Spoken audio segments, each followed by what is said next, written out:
Good morning বন্ধু বান্ধৱীসকল, আপোনালোক সকলোকে অসমীয়া ডেইলি ৰাশিফল চেনেললৈ স্বাগতম জনাইছোঁ। আজি সোমবাৰ 2024 ছেপ্টেম্বৰ মাহৰ 23 তাৰিখ আৰু অসমীয়া আহিন মাহৰ 6 তাৰিখ। আজি তিথি ষষ্ঠী, পক্ষ কৃষ্ণপক্ষ। আজি সূৰ্য উদয় হ'ব 6:10 আৰু সূৰ্য অস্ত যাব 6:15। এতিয়া আহিছোঁ ৰাশিফলসমূহলৈ। মেষ ৰাশি। মেষ ৰাশিৰ জাতক জাতিকাসকল, বিশেষকৈ গৰ্ভৱতী মহিলাসকলে ঘূৰা ফুৰা সময়ত অলপ বেছি সাৱধান হোৱা দৰকাৰ। যদি সম্ভৱপৰ হয় ধূম্ৰপান কৰা লোকৰ পৰা দূৰত থাকক, কাৰণ ইয়াৰ ফলত হোৱা ধোঁৱাই আপোনাৰ সন্তানক অপকাৰ কৰিব পাৰে। আপোনাৰ মনোকামনা আৰু আশা প্ৰাৰ্থনাৰ জৰিয়তে পূৰ্ণ হ'ব আৰু সৌভাগ্য আপোনাৰ পিনে আহিব। লগতে অহা দিনবোৰত আপোনাৰ কৰি অহা কষ্টসমূহ সফল হ'ব। অপ্ৰয়োজনীয় বস্তুৰ ওপৰত পইচা খৰচ কৰি আপুনি আপোনাৰ জীৱনসংগীক হতাশ কৰিব পাৰে। আপোনাৰ এই চমৎকৃত আৰু উজ্জ্বল চকু দুযোৰে আপোনাৰ প্ৰিয়জনৰ এন্ধাৰ ৰাতিও পোহৰ কৰি তুলিব পাৰে। আজি অফিচত আপুনি কিবা ভাল খবৰ শুনিবলৈ পাব। কথাবোৰ সঠিকভাৱে বুজি পাব চেষ্টা কৰিব লাগে, নহ'লে খালী থকা সময়খিনিত এইবোৰ ভাবি বেছি সময় নষ্ট হয়। আপোনাৰ জীৱনসংগী আজি আপোনাক সুখী কৰিবলৈ যৎপৰোনাস্তি চেষ্টা কৰাটো চকুত পৰিব। স্বাস্থ্য লাভৰ বাবে হালধীয়া ৰঙৰ ৰুমাল পকেটত ৰাখক। এতিয়া আহিছোঁ বৃষ ৰাশিলৈ। বৃষ ৰাশিৰ জাতক জাতিকাসকলে জীৱনসংগী সুখৰ কাৰক হৈ উঠিব। আৰ্থিক দিশত আপোনাৰ উন্নতি হ'ব। ঘৰত আপোনাৰ সন্তানে যিকোনো সৰু ঘটনা এটাক বহুত ডাঙৰ কৰি কোৱাৰ বাবে আপুনি পৰিস্থিতিক চালি জাৰি নোচোৱাকৈ একো পদক্ষেপ নলয় যাতে। আপোনাৰ সততা আৰু মৰমেৰে ভৰা প্ৰেমত যাদু কৰাৰ ক্ষমতা আছে। পৰ প্ৰতিযোগিতা চলি থকা বাবে কাম কাজত আপুনি বেছি ভাগৰুৱা হৈ পৰিব। আজি আপুনি অফিচৰ কামখিনি সময়ত শেষ কৰিব চেষ্টা কৰিব লাগে। মনত ৰাখিব যে ঘৰত কোনোবাই আপোনাৰ বাবে অপেক্ষা কৰি আছে। আপোনাৰ জীৱনসংগী আজি আপোনাৰ বাবে কিছু বিশেষ কৰিব পাৰে। তামসিক আহাৰ আৰু বস্তু যেনে মাদক দ্ৰব্য আৰু মাছ মাংস পৰিহাৰ কৰক আৰু পৰিয়াললৈ সুখ কঢ়িয়াই আনক। এতিয়া আহিছোঁ মিথুন ৰাশিলৈ। মিথুন ৰাশিৰ জাতক জাতিকাসকলৰ নয়াৰ্থক চিন্তা মানসিক বেমাৰৰ ৰূপ লোৱাৰ আগতে আপুনি সেই ধাৰণাক শেষ কৰি দিয়ক। এইটো আপুনি দান পুণ্য আদি কামৰ জৰিয়তে কৰিব পাৰিব, যিয়ে আপোনাক মানসিক প্ৰশান্তি প্ৰদান কৰিব। নিকটতম আত্মীয়ৰ ঘৰত ফুৰিব গ'লে আজি আপোনাৰ আৰ্থিক হানি হ'ব পাৰে। অনাকাংক্ষিতভাৱে সন্ধিয়া আগমন হোৱা আত্মীয়ৰ বাবে আপোনাৰ ঘৰ ভৰি থাকিব পাৰে। সন্ধিয়াৰ সময়খিনি ভালকৈ অতিবাহিত কৰিবলৈ কিছু ভাল যোজনা পৰিকল্পনা কৰক আৰু চেষ্টা কৰক যাতে এই সময় অধিক প্ৰেম ভালপোৱা হওক। যদি আজি আপুনি বিনম্ৰ আৰু পৰোপকাৰী হয়, তেন্তে আজি আপুনি আপোনাৰ অংশীদাৰসকলৰ পৰা ধনাত্মক প্ৰতিক্ৰিয়া লাভ কৰিব। অযথা জটিলতাৰ পৰা দূৰ হৈ আজি আপুনি মন্দিৰ, গুৰুদ্বাৰ অথবা যিকোনো ধাৰ্মিক স্থানত সময় অতিবাহিত কৰিব পাৰে। যদি আপুনি অলপ চেষ্টা কৰে, তেন্তে আজিৰ দিনটো আপোনাৰ বৈবাহিক জীৱনৰ সকলোতকৈ বিশেষ দিন হিচাপে পৰিগণিত হ'ব পাৰে। নাবালিক ছোৱালীৰ মাজত চকলেট, টফি আৰু বিভিন্ন প্ৰকাৰৰ মিঠাই বিতৰণ কৰিলে আৰ্থিক উন্নতি হ'ব। এতিয়া আহিছোঁ কৰ্কট ৰাশিলৈ। কৰ্কট ৰাশিৰ জাতক জাতিকাসকলৰ মানসিক স্বাস্থ্যৰ ওপৰত ধ্যান দিয়ক, যি আধ্যাত্মিক জীৱনৰ বাবে আৱশ্যক হয়। মস্তিষ্ক জীৱনৰ দুৱাৰ, কাৰণ সকলো গতিবিধি ইয়াৰ মাধ্যমেৰে আহে। ইয়াৰ দ্বাৰাই জীৱনৰ সমস্যাসমূহ দূৰ কৰিব পাৰি আৰু ইয়ে শুদ্ধ চিন্তাধাৰা দি মানুহক আলোকিত কৰিব পাৰে। দিনৰ দ্বিতীয় প্ৰহৰত আপোনাৰ আৰ্থিক লাভ হ'ব পাৰে। আপোনাৰ ব্যৱহাৰ উদাৰ হোৱা জৰুৰী আৰু পৰিয়ালৰ লগত মৰমভৰা সময় অতিবাহিত কৰক।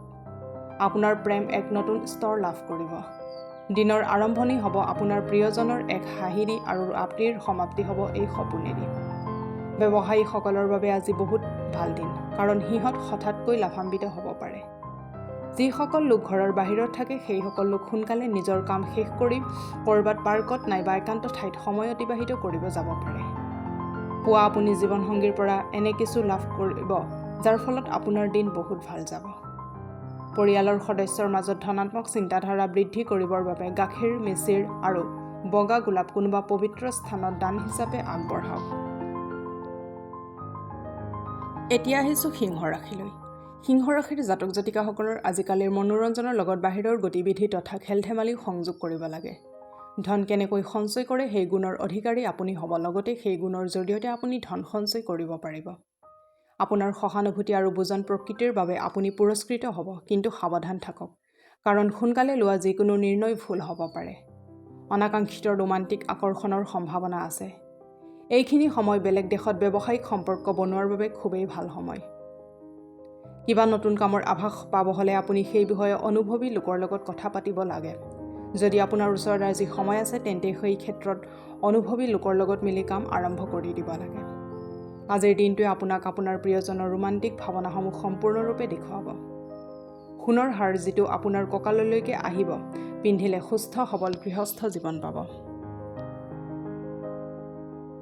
এতিয়া আহিছোঁ কন্যা ৰাশিলৈ। কন্যা ৰাশিৰ জাতক জাতিকাসকলৰ জটিল পৰিস্থিতিৰ সন্মুখীন হ'ব লগা হ'ব পাৰে। সাহস হেৰুৱাই নেপেলাব আৰু ভাল ফল পাবৰ বাবে বহুত কষ্ট কৰিব লাগিব। এই অসফলতাসমূহক সফলতাৰ আধাৰ বনাওক। জটিল সময়ত আত্মীয় কাষত আহিব। এই ৰাশিৰ যিসকল লোক বিদেশত ব্যৱসায় কৰে ভাল পৰিমাণৰ অৰ্থ লাভ হ'ব পাৰে। আপোনাৰ সফলতা আপোনাৰ ঘৰৰ মানুহক নথৈ আনন্দিত কৰিব আৰু আপোনাৰ এই উন্নতি আপোনাৰ পৰিয়ালত এক নতুন অলংকাৰৰ দৰে হৈ পৰিব। অন্যৰ সন্মুখত আদৰ্শ স্থাপিত কৰিবলৈ নিজকে ভাল কৰাৰ চেষ্টা অবিৰত ৰাখক। আজি সন্ধিয়া সময়ত প্ৰিয়জনৰ লগত ক'ৰবাত ফুৰিবগৈ লগতে ৰোমান্টিকভাৱে ৰাতিৰ আহাৰ গ্ৰহণ কৰাৰ বাবে আজি সকলোতকৈ ভাল দিন। আজি আপোনাৰ কলাত্মক আৰু সৃজনাত্মক কামে বহুত প্ৰশংসা প্ৰাপ্ত কৰিব আৰু ইয়াৰ বাবে হঠাৎ লাভৰ সম্ভাৱনাও আছে। যদি আপুনি নিজৰ বস্তুৰ যতন নকৰে তেন্তে বস্তু হেৰাই যোৱাৰ প্ৰৱণতা আছে। আপোনাৰ জীৱনসংগী জ্ঞাত নোহোৱাকৈ আপোনাৰ বাবে এনেকুৱা কাম কৰিব পাৰে যি কথা আপুনি কেতিয়াও পাহৰিব নোৱাৰিব। কেঁচা হালধি, কেশৰ, হালধীয়া চন্দন, হালধীয়া দালি সেৱন কৰিলে স্বাস্থ্য ভালে থাকিব। এতিয়া আহিছোঁ তুলা ৰাশিলৈ। তুলা ৰাশিৰ জাতক জাতিকাসকলৰ আজিৰ দিনটো লাভত যাব আৰু আপুনি বহুদিনীয়া বেমাৰৰ পৰা অলপ শান্তি অনুভৱ কৰিব। এই ৰাশিৰ ডাঙৰ ব্যৱসায়ীবোৰক আজি বহুত ভাবি চিন্তি অৰ্থ বিনিয়োগ কৰাটো আৱশ্যকীয়। আপুনি আপোনাৰ জীৱনসংগীৰ ব্যক্তিগত জীৱনত অধিক হস্তক্ষেপ কৰাৰ বাবে তেখেতে অশান্তি অনুভৱ কৰে। খঙক নিয়ন্ত্ৰণত ৰাখক, নহ'লে কথা অধিক বেয়াৰ পিনে ঢাল খাব পাৰে। আৰু শান্তভাৱে এই কথা সমাধান কৰক। মতামতৰ পাৰ্থক্য থকাৰ বাবে ব্যক্তিগত সম্বন্ধত বেয়া প্ৰভাৱ পৰিব পাৰে। ব্যৱসায়িক নিৰ্ণয় লোৱাৰ বাবে আজি বহুত ভাল দিন। জীৱনৰ আনন্দ ল'বৰ বাবে আপুনি আপোনাৰ বন্ধুসকলক সময় দিব লাগে। যদি আপুনি সমাজৰ পৰা দূৰ হৈ থাকে তেন্তে আৱশ্যকীয় সময়ত আপোনাক কোনো সহায় নকৰিব। জটিল সময়ৰ পৰা ওলোৱাত আপোনাৰ জীৱনসংগীয়ে ইমান এটা সহযোগ নিদিব। পাৰিবাৰিক সুখ বৃদ্ধিৰ বাবে আপুনি ফুটা থকা কাঁহৰ মুদ্ৰা এটা পানীত প্ৰবাহিত কৰিব পাৰে। এতিয়া আহিছোঁ বৃশ্চিক ৰাশিলৈ। বৃশ্চিক ৰাশিৰ জাতক জাতিকাসকলৰ মনত জমা হৈ থকা সমস্যা অথবা অসুবিধাসমূহ প্ৰকাশ নকৰিলে মানসিকভাৱে হতাশ হৈ যাব পাৰে। নিজস্ব খৰচৰ ওপৰত নিয়ন্ত্ৰণ ৰখাৰ চেষ্টা কৰক আৰু অকল প্ৰয়োজনীয় বস্তুসমূহে ক্ৰয় কৰক। আপোনাৰ ভৰপূৰ উৰ্জা শক্তি আৰু উৎসাহে আপোনাৰ জীৱনত ধনাত্মক পৰিণাম আনিব আৰু ঘৰুৱা হতাশা দূৰ কৰিব। প্ৰেমৰ দিশেদি চাব গ'লে আজিৰ দিনটো অলপ কষ্টকৰ হ'ব। ব্যৱসায়িক আৰু অংশীদাৰৰ পৰা দূৰত থাকক। কিবা ৰচক মেগাজিন বা উপন্যাস পঢ়ি আজিৰ দিন ভালকৈ অতিবাহিত কৰিব পাৰিব। আজি আপোনাৰ জীৱনসংগীয়ে আপোনাক তেখেতৰ ৰুক্ষ ৰূপ দেখুৱাব পাৰে। বুজাবুজিৰে ভৰা আৰু সুখেৰে সমৃদ্ধ প্ৰেমৰ সম্পৰ্ক এটা অটুট ৰাখিবৰ বাবে মটীয়া আৰু মেৰুণ ৰঙৰ গাই গৰুক ৰুটি আৰু গুড় খুৱাওক। এতিয়া আহিছোঁ ধনুৰাশিলৈ। ধনুৰাশিৰ জাতক জাতিকাসকলে এই মানুহগৰাকীৰ কথা ভালকৈ মন দি শুনক। হ'ব পাৰে আপুনি জীৱনৰ বহুত সমস্যাৰ সমাধান লাভ কৰিব। আপোনাৰ ধাৰণাৰ ফলত লাভ হ'ব পাৰে। পৰিয়াল আৰু সন্তানৰ লগত অতিবাহিত কৰা সময়ে আপোনাৰ শক্তি পুনৰুজ্জীৱিত কৰি তুলিব। আপোনাৰ প্ৰেম জীৱন আজি এক নতুন দিশ লাভ কৰিব। আপুনি এক ঐশ্বৰিক অনুভূতি লাভ কৰিব এই প্ৰেমত। অফিচত আজি আপুনি বহুত প্ৰশংসা পাব। আজি আপুনি অফিচৰ পৰা ঘৰত আহি নিজৰ পচন্দৰ কাম কৰিব পাৰিব। ফলস্বৰূপে মনত বহুত শান্তি পাব। বৈবাহিক জীৱনৰ ভেটি হ'ল প্ৰেম আৰু ভাল খাদ্য, আৰু আজি আপুনি দুয়োটা বস্তুৰ অভিজ্ঞতা লাভ কৰিব। খাদ্যত নিয়মিত ৰূপে মৌ ব্যৱহাৰ কৰক আৰু জীৱনত সুখ কঢ়িয়াই আনক। এতিয়া আহিছোঁ মকৰ ৰাশিলৈ। মকৰ ৰাশিৰ জাতক জাতিকাসকলৰ আলস্য জীৱনত এক বিষৰ দৰে কাম কৰে। সেইবাবে নিজকে কলাত্মক কামৰ লগত জড়িত কৰি ৰাখক আৰু এই বেমাৰৰ পৰা নিজকে উৎসাহিত কৰি ৰাখক। আজি আপুনি আৰ্থিক সমস্যাৰ সন্মুখীন হ'ব পাৰে, কিন্তু নিজৰ বিচাৰ বিবেচনাৰ জৰিয়তে আপুনি এই সমস্যাও সমাধান কৰিব সক্ষম হ'ব। হতাশাৰ এক দীঘল সময় চলি থাকিব। অৱশ্যে পাৰিবাৰিক সহযোগে আপোনাক সহায় কৰিব। বন্ধুৰ লগত সাৱধানে কথা পাতক, কাৰণ আজিৰ দিনাখন আপোনাৰ বন্ধুত্বত ফাট মেলিব পাৰে। আপুনি আজি গম পাব যে আপোনাৰ বছ আপোনাৰ লগত কিয় ইমান ৰুক্ষভাৱে কথা কয়, কাৰণ জানি আপুনি স্বস্তিৰ নিশ্বাস পেলাব। আজি গোটেই দিন খালী বহি থাকিব পাৰে আৰু টিভি নাইবা চিনেমা চাব পাৰে। প্ৰয়োজনৰ সময়ত আপোনাৰ জীৱনসংগী আপোনাৰ মা দেউতাতকৈ নিজৰ মা দেউতাক অধিক গুৰুত্ব প্ৰদান কৰাটো আপোনাৰ পৰিলক্ষিত হ'ব। প্ৰেম জীৱন অধিক মধুৰ কৰিবৰ বাবে ৰঙা ৰঙৰ ফুল তামৰ ফুলদানিত ৰাখক। এতিয়া আহিছোঁ কুম্ভ ৰাশিলৈ। কুম্ভ ৰাশিৰ জাতক জাতিকাসকলৰ ভাগ্যৰ ওপৰত ভৰসা কৰি বহি নাথাকিব। আপোনাৰ স্বাস্থ্য আৰু জীৱন ভাল কৰিবলৈ হ'লে আপুনি নিজে কষ্ট কৰিব লাগিব, কাৰণ একো নকৰাকৈ বহি থাকিলে জীৱনত কোনো ধৰণৰ পৰিৱৰ্তন নাহিব। এতিয়া সময় আহি গৈছে যে আপুনি নিজৰ ওজন নিয়ন্ত্ৰণত আনক আৰু স্বাস্থ্য ভালে ৰাখিবৰ বাবে নিয়মিত ব্যায়াম কৰক। ৰিয়েল এটেচ আৰু বিত্তীয় লেনদেনৰ বাবে বহুত ভাল দিন। প্ৰভাৱশালী আৰু মহত্বপূৰ্ণ মানুহৰ লগত পৰিচয় বঢ়াবৰ বাবে সামাজিক গতিবিধিৰ বাবে ভাল সুযোগ আহিব। আজি আপুনি জীৱনত সঁচা প্ৰেমৰ অভাৱ অনুভৱ কৰিব।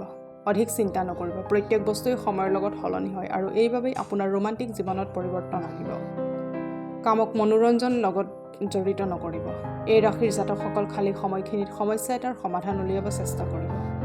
কোনোবা অচিনাকি ব্যক্তি আপোনাৰ জীৱনত বহুত আগ্ৰহ দেখুৱাব পাৰে, কিন্তু দিনৰ অন্তত আপুনি অনুভৱ কৰিব যে ইয়াত কিবা ভুল আছে।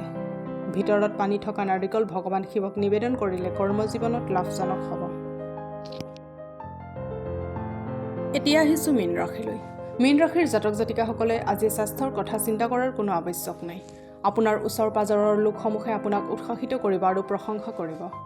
যদি আপুনি দীঘলীয়া সময়ৰ পৰা নিৱেশ কৰে তেন্তে ভাল আৰ্থিক লাভ হ'ব পাৰে। আজি আপুনি উৰ্জা দি ভৰপূৰ থাকিব, লগতে জীৱনগামী আৰু শক্তিৰে ভৰা ব্যৱহাৰ আপোনাৰ ওচৰে পাজৰে থকা লোকসকলকো সুখী কৰি তুলিব। আজি সেই কাপোৰ নিপিন্ধিব যি কাপোৰ আপোনাৰ প্ৰিয়জনৰ পচন্দৰ নহয়, নহ'লে আপোনাৰ প্ৰিয়জনে দুখ পাব পাৰে। আজি আপোনাৰ ধন তথা সম্পত্তি বৃদ্ধি কৰিবৰ বাবে দক্ষতা আৰু জ্ঞান দুয়োটাই থাকিব। আপুনি যি প্ৰতিযোগিতাত অংশগ্ৰহণ কৰিব তাতে আপোনাৰ প্ৰতিযোগী স্বভাৱে আপোনাক জয়ী কৰাত মূল ভূমিকা গ্ৰহণ কৰিব। পৰিয়ালৰ সদস্যসমূহৰ কাৰণে আপুনি অলপ সমস্যাৰ সন্মুখীন হ'ব পাৰে, কিন্তু দিনৰ অন্তত আপোনাৰ জীৱনসংগী আপোনাৰ এই সমস্যাসমূহক অলপ সহজ হোৱাত আপোনাক সহায় কৰিব। তামৰ অথবা সোণৰ খাৰু পিন্ধিলে সুখৰ প্ৰেম জীৱন সূচনা হয়। আজিলৈ ৰাশিফলৰ ভিডিঅ'সমূহ ইমানেই। যদি ভিডিঅ'বিলাক ভাল লাগে লাইক কৰিব, কমেণ্ট কৰিব, শ্বেয়াৰ কৰিব আৰু ডেইলি ৰাশিফলৰ ভিডিঅ' পাই থাকিবলৈ চেনেলটো ছাবস্ক্ৰাইব কৰি থ'ব। ধন্যবাদ।